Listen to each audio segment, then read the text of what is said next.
दोस्तों, अभी अभी अरविंद केजरीवाल को जमानत मिली है और वो बाहर आए हैं। केजरीवाल की बात तो है कि केजरीवाल ने राजनीति का स्वरूप तो जरूर बदला, लेकिन सवाल ये है कि 6 महीने जेल में रह करके इसने अपनी गद्दी क्यों नहीं छोड़ी और वो आज ही क्यों छोड़ी। दरअसल 12 जुलाई को जब जस्टिस संजीव खन्ना और दीपांकर दत्ता ने केजरीवाल को जमानत दी थी जिस टाइम पर, तो जो शर्तें उन्होंने उस टाइम लगाई थी वही शर्तें आज भी सीबीआई के केस में लगी हुई हैं। ये नहीं कि आज कुछ बदल गया है।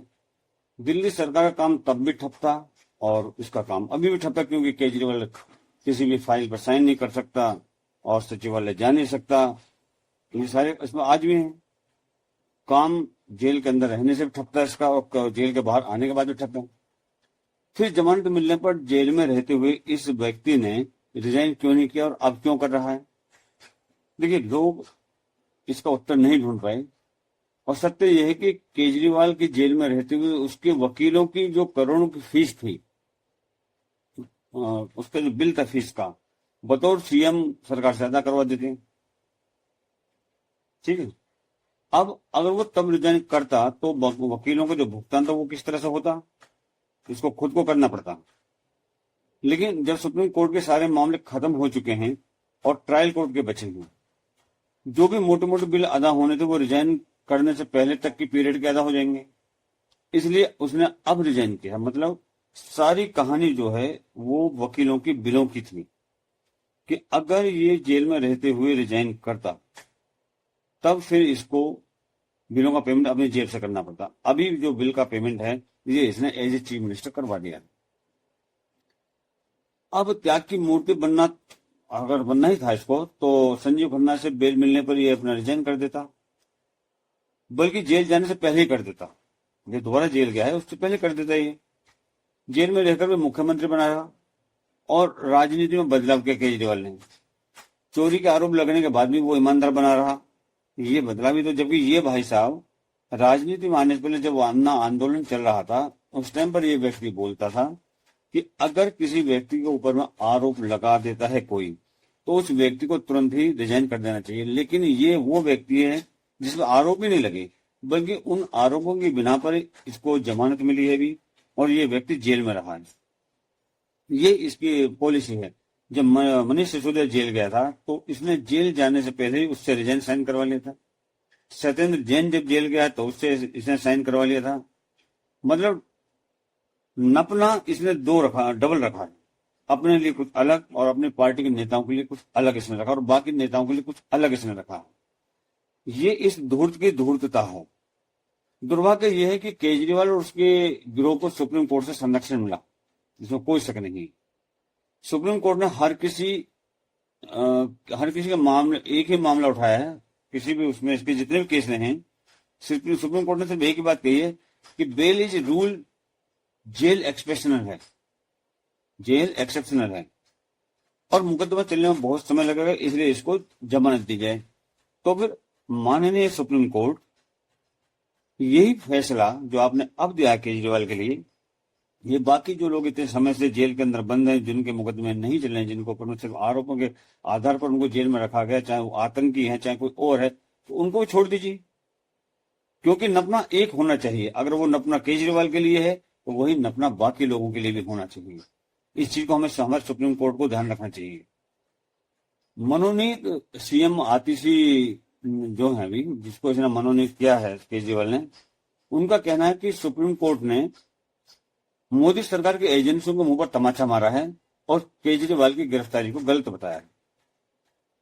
और ये जो आतिशी ने कहा है कि सीधा का सीधा कंटेम्प्ट ऑफ कोर्ट हो।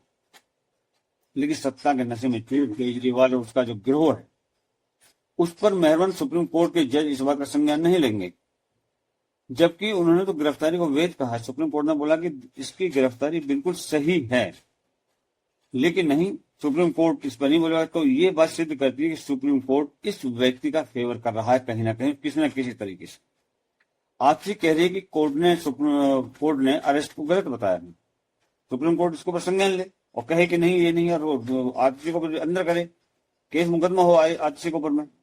उसने कहा कि मुख्यमंत्री तो दिल्ली के एक ही हैं और वही रहेंगे और वो है अरविंद केजरीवाल। ये कहना है आतिशी का। मैं उनके मार्गदर्शन में काम करूंगी।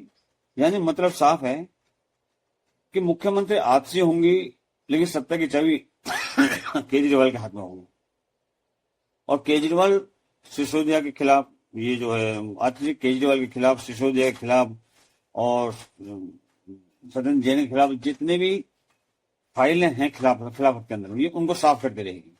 धीरे धीरे उन फाइलों को या तो गुम कर देगी या कुछ और हो जाएगा उन फाइलों के साथ में। और ऐसी रिमोट सरकार जो थी कंट्रोल वाली, ये सोनिया गांधी ने भी चलाई थी, और वही चीज ये केजरीवाल करने जा रहा है। क्यों? अगर कोई फाइल गुम होती है या कुछ भी जो सबूत है उनके अंदर में कुछ चेंजेस होते हैं, तो उसके लिए केजरीवाल साफ बच जाएगा कि मैं जिम्मेदार नहीं, क्योंकि मैं तो वो चीफ मिनिस्टर था ही नहीं। और यही बात सौरभ भारद्वाज ने भी कही है। उसने कहा है कि ये बात मायने नहीं रखती कि मुख्यमंत्री कौन है या मुख्यमंत्री कुर्सी पर कौन बैठेगा। कुर्सी तो केजरीवाल की ही है और आगे भी रहेगी। ये कहना था इसका सौरभ भारद्वाज का। सिर्फ चुनाव तक इस कुर्सी पर भरत की तरह राम के खड़ाऊ रखकर एक व्यक्ति बैठेगा। मतलब ये अरविंद केजरीवाल को राम बताते हैं। कहां इस धूड़ की तुलना करी जा रही है भगवान श्री राम से। मतलब साफ है कि केजरीवाल प्रॉक्सी सरकार चलाएगा, जैसे सोनिया गांधी ने चलाई थी। लेकिन सत्ता की भूख, त्याग और तपस्या की मूर्ति बनने की कोशिश कर रहा है ये व्यक्ति। राम की खड़ाओं की बात करना बहुत आसान है, लेकिन सौरभ भारद्वाज को पता नहीं कि राम को सत्ता की लालसा कभी नहीं रही, ना वनवास जाने से पहले, ना वनवास से आने के बाद। जबकि तुम्हारा राम सीता से चिपका रहा और आज भी अपने स्वार्थ के लिए आतिशी को गद्दी पर बैठा कर घर बैठा है। गद्दी पर बैठा दे आतिशी को। तुम्हारा फर्जी राम तो कह रहा है कि वो जनता से वोट लेकर फिर सत्ता में आएगा। कैसे आएगा? क्या चुनाव जीतकर जमानत की शर्तें खत्म हो जाएंगी? ये फर्जी राम अगर सच में त्यागी होता तो जेल जाने से पहले त्याग पत्र देता है। ये त्यागी नहीं है, ये धूर्त व्यक्ति है। इससे सभी लोग होशियार रहें। धन्यवाद। जय भारत, जय श्री राम।